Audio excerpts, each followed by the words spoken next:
Selamat datang kembali channel Ray Konoha. Sebenarnya kalau boleh jujur ya, nenek moyang warga Konoha itu bukan pelaut. Tapi apa? Tapi seorang koruptor. Yap, bener banget. Seorang koruptor. Nggak percaya? Sini gue jelasin ya.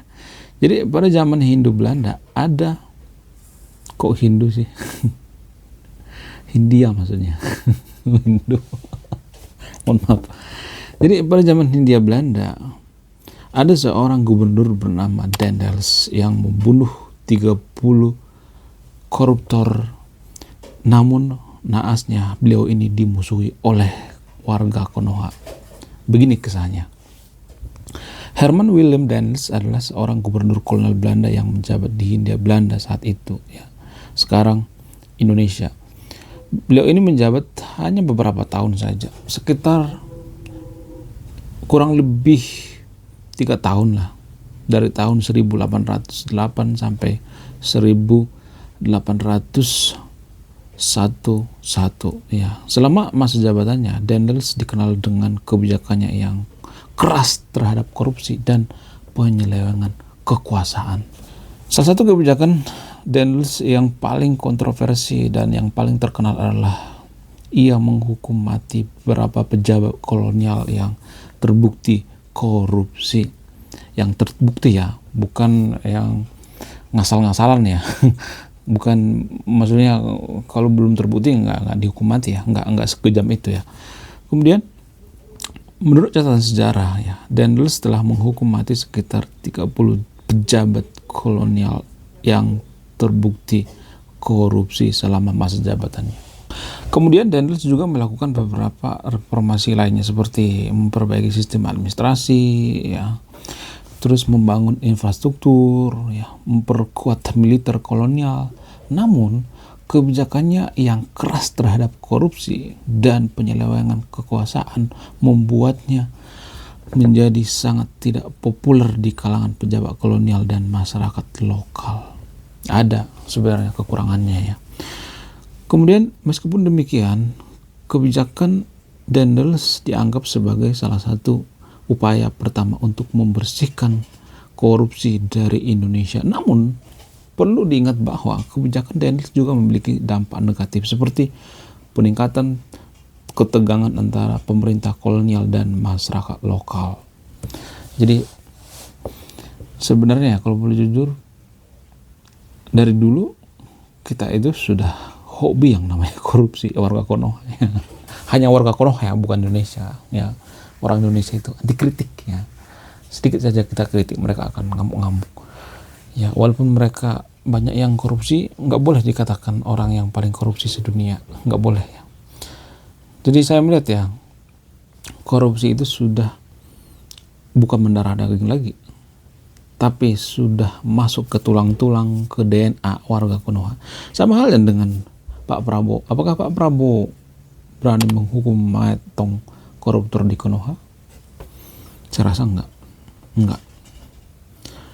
Memiskinkan saja beliau nggak berani.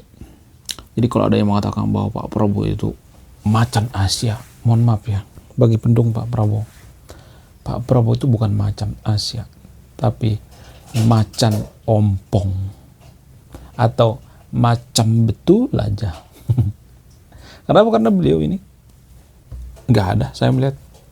Malah kemarin dia ngomong, kita maafin koruptor, kita maafin koruptor, kasih aja duitnya diam-diam, kita akan maafin. Bukankah begitu kata agama? Begitu kata Pak Prabowo. Nah, yang tadi pertanyaan, kenapa kelihatannya seperti melempem ya terhadap pejabat ya? Apa alasannya? Kenapa Pak Prabowo ini seperti melempem, nggak mau tegas dan lain sebagainya? Kemungkinan dugaan saya gini guys ya.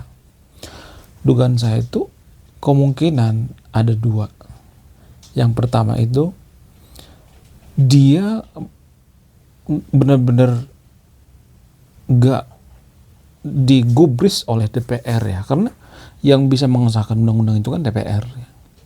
Ya kemungkinan dia tidak bisa mengontrol DPR. Ya emang iya sih, eksekutif, yudikatif, legislatif itu kan kekuasaannya beda-beda. Nah harusnya kan seorang presiden itu kan dia mendorong ya, memaksa ya DPR, tolong dong ini undang-undang perampasan aset atau hukum mati koruptor tolong dong disahkan. Nah, bisa aja seperti itu ya. Mungkin DPR versus presiden ya. Ya, ucapan presiden itu nggak didengerin sama DPR ya.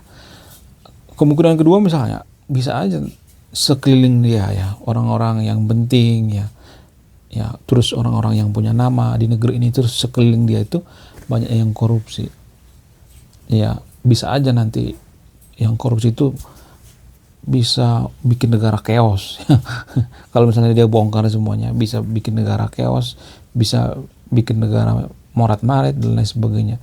Bisa aja seperti itu karena dia melihat dari atas misalnya, ternyata yang korupsi itu banyak banget ya. Bisa aja dia ngomong seperti itu ya. Karena apa? Karena ya saya melihat gak ada titik temunya ya. Gak ada titik temunya dari dulu ya. Sudah darah daging ya, sudah masuk ke tulang-tulang.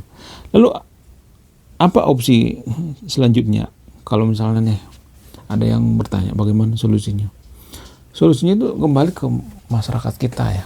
Kalau boleh jujur, mohon maaf, masyarakat kita itu ya, walaupun misalnya nih ada yang mengatakan bahwa hukum metong koruptor,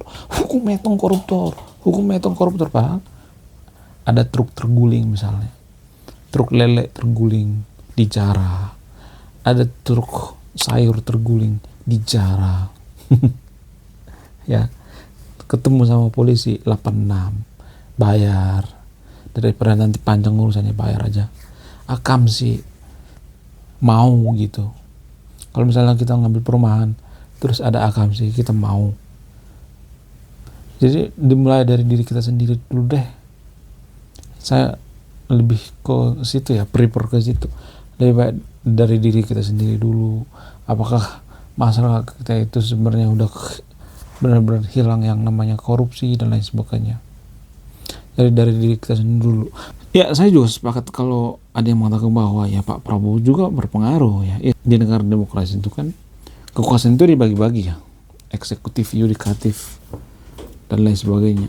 Belum lagi nanti ada buzzer ya, belum lagi nanti influencer yang dibayar sama koruptor dan lain sebagainya. Ada banyak ya, ada banyak tantangan. Kemudian ada fakta unik seputar koruptor ya. Jadi gini guys, kalau misalnya ada yang mengatakan bahwa kita harus menghukum mati koruptor, bisa aja yang dihukum itu nanti dihukum mati itu stuntman ya. Emang koruptor bisa pakai stunt? Bisa kalau duitnya banyak. Bisa dong. Yang lain ditumbalkan gitu, atau dicari narapidana yang lain yang sudah tua, yang sudah sepuh, terus kepalanya diikat ya, atau ya pokoknya digaji lah. Bisa aja seperti itu. Jadi menurut saya ini sangat-sangat parah banget ya, sangat-sangat parah, susah. Bisa aja koruptor itu menggunakan apa? Menggunakan misalnya nih, kalau dia korupsi terus dia menggunakan tangan orang lain, atas nama orang lain, rekeningnya atas nama orang lain, dibagi-bagi ke nama orang lain misalnya. Bisa aja seperti itu kan. Susah emang. Jadi harus benar-benar dari kesadaran kita. Jadi dulu pernah ya ada cerita di mana seseorang mengatakan, saya lupa jejak digitalnya, yang bikin VOC bangkrut itu ya warga Konoha, warga pribumi. Dulu VOC itu perusahaan yang gede banget. Kalau digabung Instagram, WA, Facebook, aplikasi X, semuanya digabung.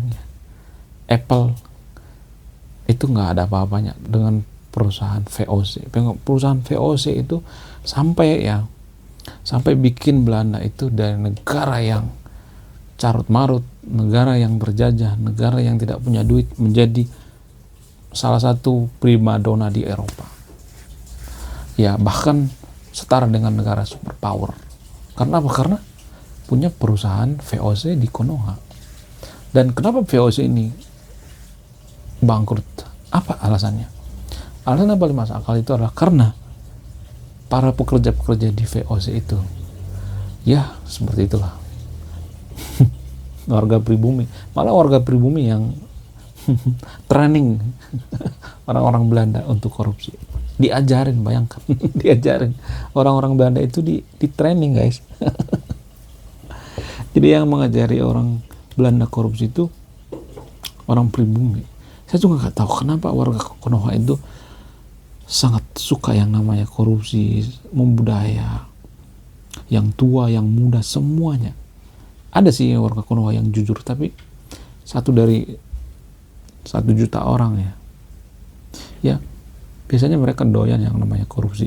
Jadi makanya waktu Konoha itu mau merdeka itu Belanda tuh ngomong gini, guys, apa kalian mau merdeka? Gimana mau merdeka coba? Bikin peniti juga nggak bisa, banyak koruptor di Konoha, gimana kalian mau merdeka?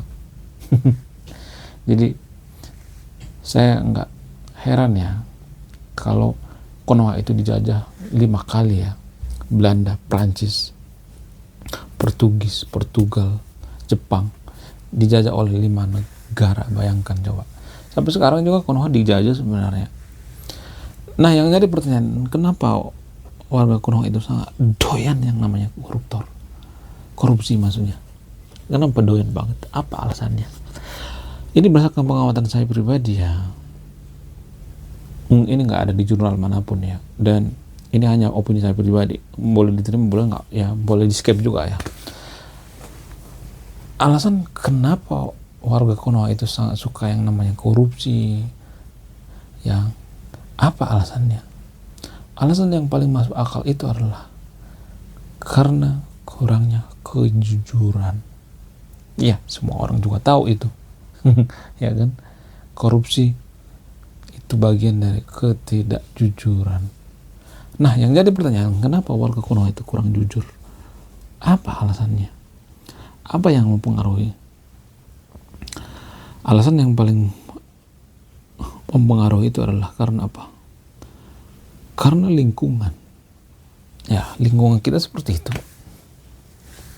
Kalau lingkungan kita misalnya nih, contoh ya, di satu ruangan misalnya, satu ruangan kelas kita itu yang jujur cuma 1 orang, terus yang nggak jujur itu 99%, ya masa yang 1 orang ini bisa melawan yang 99%? Kan lingkungan mempengaruhi. Lingkungan itu sangat mempengaruhi, bahkan lingkungan yang membentuk karakter kita, tradisi kita, kebiasaan kita. Nah, ya, jadi pertanyaan, kenapa lingkungan warga Konoha itu seperti itu, kurang jujur? Apa alasannya? Alasan yang paling masuk akal itu karena kesadaran. Nggak ada satupun ya sekolah di Konoha itu yang mengajarkan kejujuran. Nggak ada satupun. Bahkan agama sekalipun di Konoha nggak ada. Ada yang mengajarkan kejujuran tapi tidak terlalu fokusnya akhirat biasanya. Nggak ada satupun sekolah yang mengajarkan kejujuran, nggak ada. Jadi saya tuh pengen mendirikan sekolah ya, sekolah bernama kejujuran. Ya benar-benar pure nama sekolahnya itu kejujuran. Kejujuran yang paling utama. Jadi ibarat Pancasila ya, di sekolah ini sila pertama itu kejujuran yang maha esa, kejujuran yang paling utama. Karena orang jujur di Konoha itu dimusuhi, karena warga Konoha itu tidak terbiasa belak-belakan, tidak terbiasa mengungkapkan pendapat. Kemudian faktor lain misalnya, selain karena kurangnya kesadaran, faktor kepemilikan. Jadi zaman dulu ya, para pejabat di Konoha itu berpikir bahwa kalau dia misalnya jadi bupati, jadi raja, jadi kepala desa, dia menganggap bahwa semuanya yang ada di kekuasaan dia itu, ya itu milik dia. Bukan milik masyarakat atau milik rakyat, enggak. Jadi ini berdasarkan kepemilikan ya. Nah, karena pejabat yang terbiasa seperti itu menganggap bahwa kalau dia sudah jadi bupati maka semua yang ada di kabupaten itu milik dia, ya dia sewenang-wenang jadi koruptor. Dan ini yang terbawa-bawa di alam bawah sadar warga Konoha itu, terbawa-bawa dari dulu. Kalau dia sudah menjadi pejabat, maka semua yang daerah kekuasaannya itu adalah milik dia. Dan masyarakat juga nggak komplain gitu kalau misalnya masyarakatnya haknya diambil nggak kompik zaman dulu ya. Karena zaman dulu orang berpikir bahwa seorang bupati, gubernur itu adalah seorang raja, dihormati. Karena zaman dulu masyarakat itu tidak punya tanah, yang punya ya tuan tanah dan para konglomerat pejabat. Sehingga mudah aja diambil tanahnya, diambil haknya, dan itu terbawa-bawa sampai sekarang. Ini semacam budaya, semacam culture warga Konoha. Oke, terima kasih sudah menyimak dan memahami video ini. Saya Rey Konoha, salam rasional.